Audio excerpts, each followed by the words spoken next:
മധ്യപൂർവേഷ്യൻ സംഘർഷം നമ്മുടെ എല്ലാം അടുക്കളയിലും യുദ്ധം തുടങ്ങിയ ഒരു അവസ്ഥയിലേക്ക് എത്തിയിരിക്കുകയാണ്. എറണാകുളം ജില്ലയിൽ പാചക പ്രതിസന്ധി വളരെയധികം രൂക്ഷമായി കൊണ്ടിരിക്കുന്ന ഒരു സാഹചര്യമാണ് നിലവിലുള്ളത്. ജില്ലയിലെ പല ഹോട്ടലുകളും അടച്ചിടേണ്ട ഒരു സ്ഥിതിയാണുള്ളത്. ഞാനിപ്പോൾ നിൽക്കുന്നത് എറണാകുളം മെഡിക്കൽ ട്രസ്റ്റ് ഹോസ്പിറ്റലിന് ജസ്റ്റ് ഓപ്പോസിറ്റുള്ള ഹോട്ടൽ ചാനൂസ് എന്ന ഹോട്ടലിലാണ്. ഇവിടെ 4 ദിവസത്തോളമായി ഹോട്ടൽ അടച്ചിടേണ്ട ഒരു അവസ്ഥയാണുള്ളത്. കാരണം വാണിജ്യ സിലിണ്ടർ കിട്ടാനില്ല എന്നാണ് ഈ ഹോട്ടൽ ഉടമകളൊക്കെ പറയുന്നത്. കഴിഞ്ഞ 4 ദിവസമായി ഈ ഹോട്ടൽ അടച്ചിട്ടിരിക്കുകയാണ്. വളരെ വലിയ രീതിയിൽ ഒരു വാതക പ്രതിസന്ധി ഈ ഹോട്ടലിൽ രൂക്ഷമാകുന്ന സാഹചര്യത്തിലാണ് ഇത് അടച്ചിടേണ്ട സ്ഥിതി വന്നിരിക്കുന്നത്.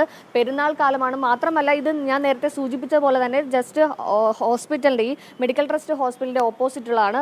ഈ ഹോസ്പിറ്റലിൽ വരുന്ന രോഗികൾ അതുപോലെ തന്നെ അവരുടെ കൂട്ടിരിപ്പുകാരൊക്കെ തന്നെ വലിയ രീതിയിൽ ആശ്രയിക്കുന്ന ഒരു ഹോട്ടലാണ് ഈ ചാനൂസ് എന്ന് പറയുന്ന ഹോട്ടൽ. പക്ഷേ നിലവിൽ കഴിഞ്ഞ 4 ദിവസത്തോളമായി ഇവിടെ ഭക്ഷണം പാചകം ചെയ്യാൻ കഴിയാത്ത രീതിയിലുള്ള ഒരു പ്രതിസന്ധിയാണുള്ളത്. 4 ദിവസമായി ഇപ്പോൾ ഞങ്ങൾക്ക് ഗ്യാസ് കിട്ടിയിട്ട് അടച്ചിട്ട് 4 ദിവസമായിട്ട് ഞങ്ങൾ പണിക്കാരും ഞാനും ഒക്കെ വെറുതെ ഇരിക്കുന്ന അവസ്ഥയിലാണ് പിരിക്കുന്നത്.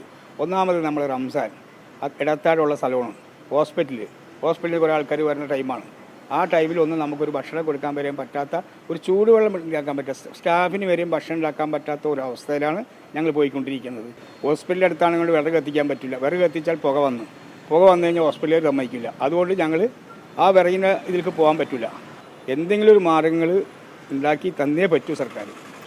വളരെ ബുദ്ധിമുട്ടിലുള്ള ഫുഡിൻ്റെ കാര്യത്തിൽ റംസാനല്ല, റംസാൻ വളരെ ബുദ്ധിമുട്ടിലുള്ള काम देगा तो उसके बाद हमको संबलम मिलेगा. अब मालिक हमको गैस नहीं है, मालिक काम नहीं दिया तो हमको संबलम नहीं मिलेगा, तो हमको इधर रुक के फ़ायदा नहीं है. പല ഹോട്ടലുകളിലും 20% ആളുകൾ അല്ലെങ്കിൽ പകുതി മുക്കാൽ ആളുകളൊക്കെ തന്നെ അന്യസംസ്ഥാനത്ത് നിന്ന് വരുന്നതാണ്. അവരെല്ലാവരും നാട്ടിലേക്ക് പോകണമെന്നാണ് ആവശ്യപ്പെടുന്നത്. ഇവിടെ തൊഴിലില്ലാത്ത അവസ്ഥ വരുന്നു, ഹോട്ടലുകൾ അടച്ചുപൂട്ടേണ്ട അവസ്ഥ വരുന്നു.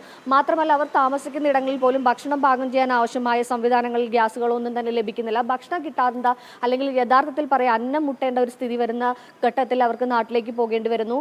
ആ ഘട്ടത്തിൽ ജീവനക്കാരുടെ കുറവുകൾ ഉണ്ടാകുന്നു. അങ്ങനെ വീണ്ടും വലിയ രീതിയിലാണ് ഈ വാണിജ്യ സിലിണ്ടറുകൾക്ക് അല്ലെങ്കിൽ സിലിണ്ടറുകൾ കിട്ടാതായതുമൂലം പ്രതിസന്ധി രൂക്ഷമായിക്കൊണ്ടിരിക്കുന്ന അവസ്ഥ വരുന്നത്. ഹോട്ടലുകളിൽ വലിയ രീതിയിലുള്ള ഒരു പ്രതിസന്ധിയാണ് ഇപ്പോൾ നേരിടുന്നത്.